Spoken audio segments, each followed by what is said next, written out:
Hello students, आज की class start करते हैं। आज का टॉपिक है अष्टफलकीय संकुलों में क्रिस्टल क्षेत्र विपाटन।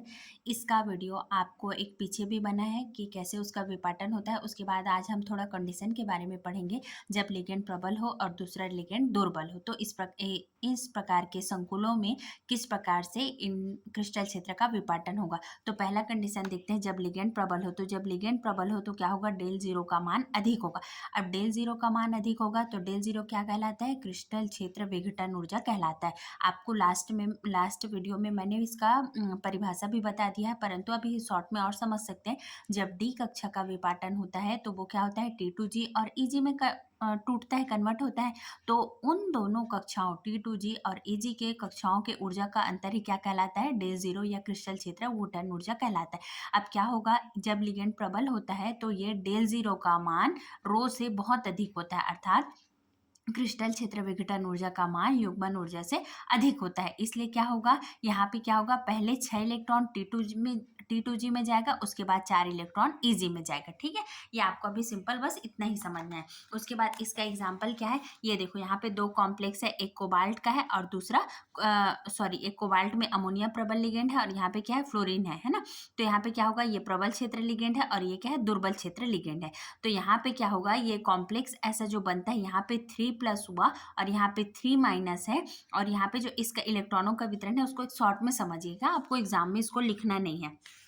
तो क्या होगा, देखो सबसे पहले कई बच्चों को पता होगा और कई बच्चों को पता नहीं होगा कि अमोनिया में संकरण कैसे होता है। तो अमोनिया में केंद्रीय धातु क्या होता है, नाइट्रोजन होता है। नाइट्रोजन के इलेक्ट्रॉनिक विन्यास क्या होता है, 1s2 2s2 2p3 होता है।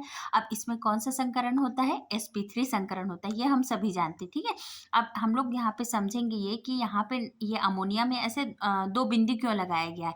दो बिंदी का मतलब यहाँ पे क्या है, एकाकी इलेक्ट्रॉन युग्म, इसे इंग्लिश में क्या कहा जाता है, लोन पेयर कहा जाता है। ठीक है, अब देखते हैं कि यहाँ पे नाइट्रोजन का इलेक्ट्रॉनिक विन्यास हुआ 1s2 2s2 2p3 है ना। अब 1s2 तो ये है फर्स्ट प्रथम कक्षा का है ना, प्रथम फर्स्ट ये है। उसके बाद क्या होगा, सामान्य अवस्था में ये क्या होगा, 2s2 2p3। तो s में 2 इलेक्ट्रॉन और p में 3 इलेक्ट्रॉन हुआ। ठीक है, अब उसके बाद ये तो सामान्य अवस्था है, परंतु जब ये संकरित अवस्था में ये ऐसा होगा, संकरित अवस्था में s और p मिलेंगे तो एक s और 3p। तो यहाँ पे कौन सा संकरण होगा, sp3 संकरण होगा।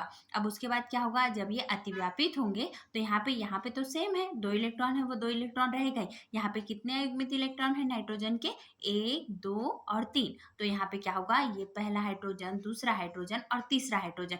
अब देखो आपके मन में ये डाउट आएगा कि हाइड्रोजन का एक एक इलेक्ट्रॉन ही क्यों गया, क्योंकि हाइड्रोजन को मतलब इसको अपना ये जो है कोष उसको पूर्ण करने के लिए, अपना ऑर्बिट को पूर्ण करने के लिए क्या होगा, एक इलेक्ट्रॉन की बस आवश्यकता है। तो इसको ये क्या करेगा, यहाँ से एक इलेक्ट्रॉन ये नाइट्रोजन के साथ ही ऐसा बंध बना लेगा। तो यहाँ पे ये है पहला हाइड्रोजन, दूसरा और तीसरा। परंतु ये वाला इलेक्ट्रॉन तो आपके पास ऐसे ही है ना, तो यही इलेक्ट्रॉन क्या कहलाएगा, एकाकी इलेक्ट्रॉन युग्म कहलाएगा। तो आपको यहाँ तक समझ आ गया होगा कि नाइट्रोजन में ये देखो, यहाँ पे नाइट्रोजन का ये नाइट्रोजन के साथ ये नाइट्रोजन के ये 3 इलेक्ट्रॉन है ना, यहाँ पे 3 इलेक्ट्रॉन है और ये हाइड्रोजन की, तो इनके मध्य बंध बना, इसलिए इसे हम 3 लाइन से शो किए और यहाँ पे ये वाला इलेक्ट्रॉन लोन पेयर हुआ। ठीक है, उसके बाद ना आप मेरे चैनल में मान लो ये संकरण समझ नहीं आया तो आप पर्टिकुलर एक अमोनिया का भी वीडियो बना दूंगी, उसको आप आराम से समझिएगा डिटेल में।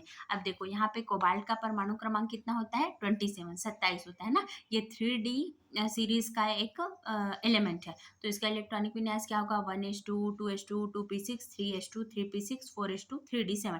अब देखो आपके मन में डाउट आएगा, या फिर 11th 12th का ये थोड़ा इंपॉर्टेंट क्वेश्चन है कि जो 3p यहाँ पे देखा 2s के बाद 2p में गया, तो इलेक्ट्रॉन 3s 3p में गया, पर 3D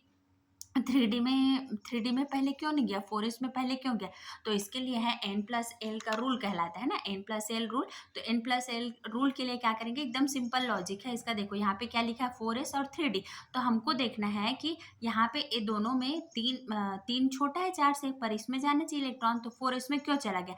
तो इसके लिए आपको देखो n+l, तो n का मान क्या होगा, इसके लिए 4 होगा और इसके लिए 3 होगा। एल का मान जो है एस के लिए 0 होता है और डी के लिए 1 होता है। अब ये क्यों होता है, देखो हम इसमें एक ऐसा बनाते हैं, एक डिब्बा बनता है, और ये यहाँ पे डी में कितने होते हैं, 5 बनाते हैं ना। तो इसके लिए 0, यहाँ पे बीच में 0 लिखिएगा, +1 +2 -1 -2।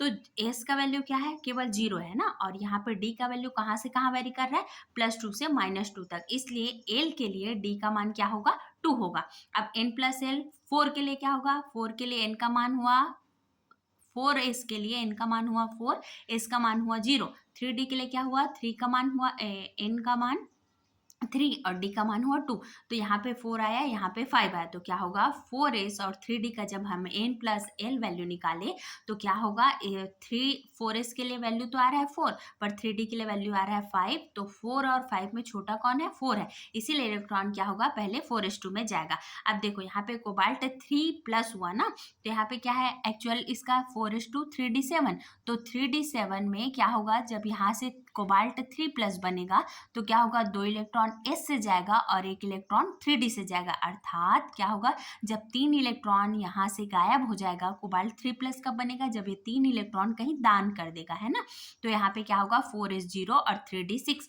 इसीलिए यहाँ पे देखो सेंट्रल जो है ना, सेंट्रल मेटल आयन कोबाल्ट है, तो कोबाल्ट का क्या इलेक्ट्रॉनिक विन्यास, 1s2 2s2 2p6 3s2 3p6 4s2 और 3d7, है ना। तो यहाँ पे क्या होगा, जब ये कोबाल्ट 3 प्लस बनता है तो क्या होगा, यहाँ पे 4s0 है तो 0 को नहीं लिखेंगे, और ये 3d7 का क्या हो गया, 3d6। तो देखो यहाँ पे क्या हुआ, 1 2 3 4 5 और ये छठा इलेक्ट्रॉन यहाँ आ गया, ठीक है। और हमको पता ही है कि ये स्टार्टिंग के 3 क्या कहलाएंगे, T2G ट्रिपली जनरेटेड, और ये क्या कहलाता है, EG कहलाता है। अब यहाँ पे अमोनिया क्या है, प्रबल क्षेत्र लिगेंड है, तो हमने प्रबल क्षेत्र लिगेंड के लिए क्या पढ़ा, पहले इलेक्ट्रॉन जो है T2G में जाएगा, उसके बाद ही EG में जाएगा।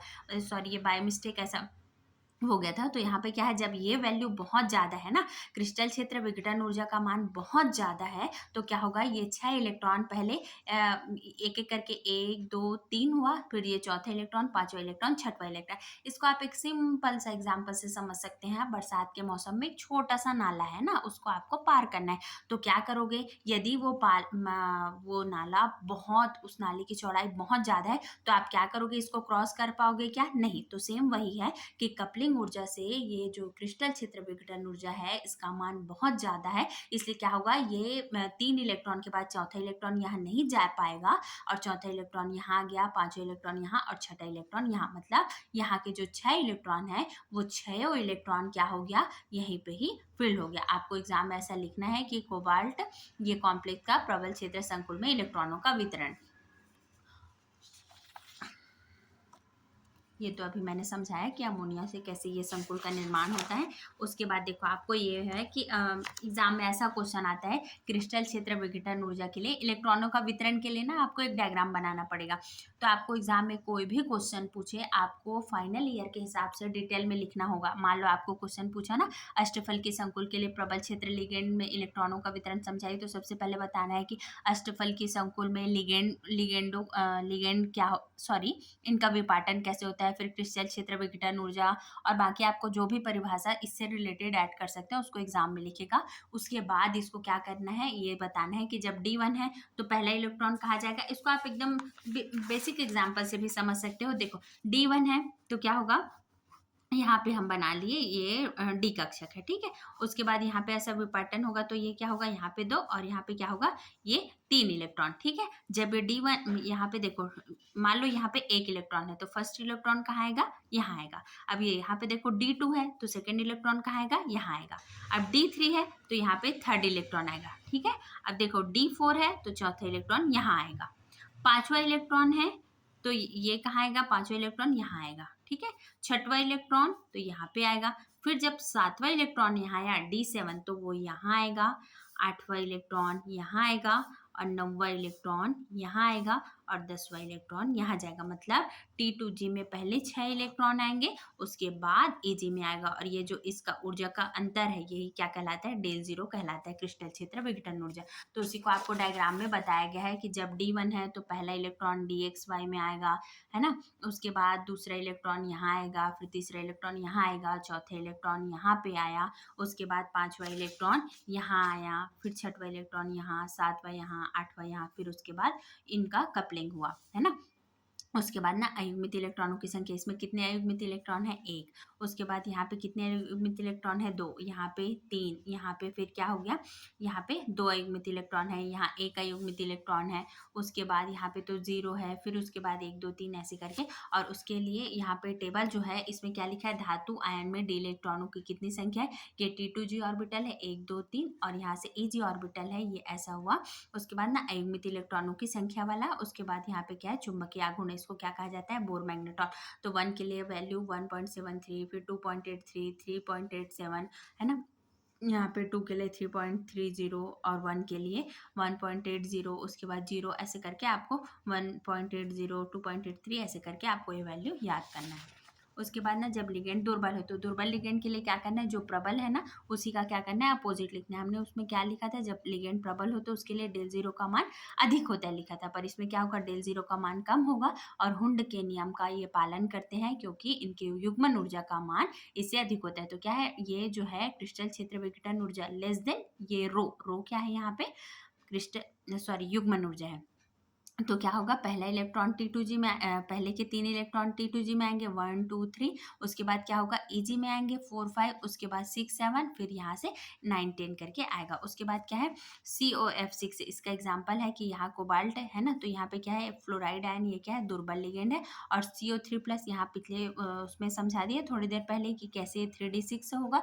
उसके बाद COF6 3- जो है ये क्या है? दुर्बल क्षेत्र लिगेंड है, निम्न क्षेत्र, इसे उच्च चक्रण संकुल भी कहा जाता है। और इसका अपोजिट क्या होगा? उसे निम्न चक्रण संकुल कहा जाता है। अब देखो यहाँ पे क्या है? 6 इलेक्ट्रॉन है, तो देखो ये एनर्जी बहुत गैप कम है ना, तो इसे एकदम बेसिक एग्जांपल से समझ सकते हैं।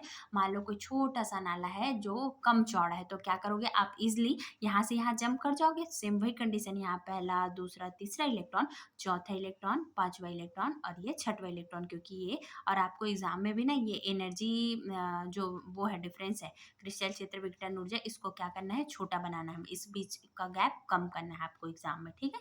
और ये दुर्बल क्षेत्र संकुल कहलाया।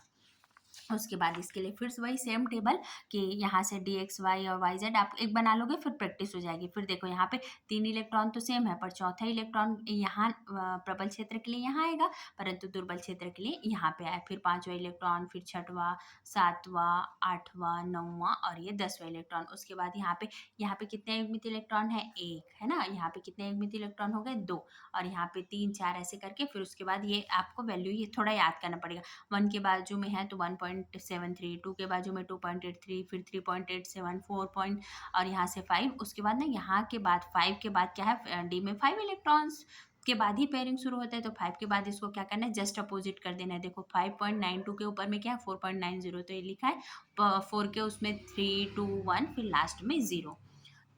Thank you.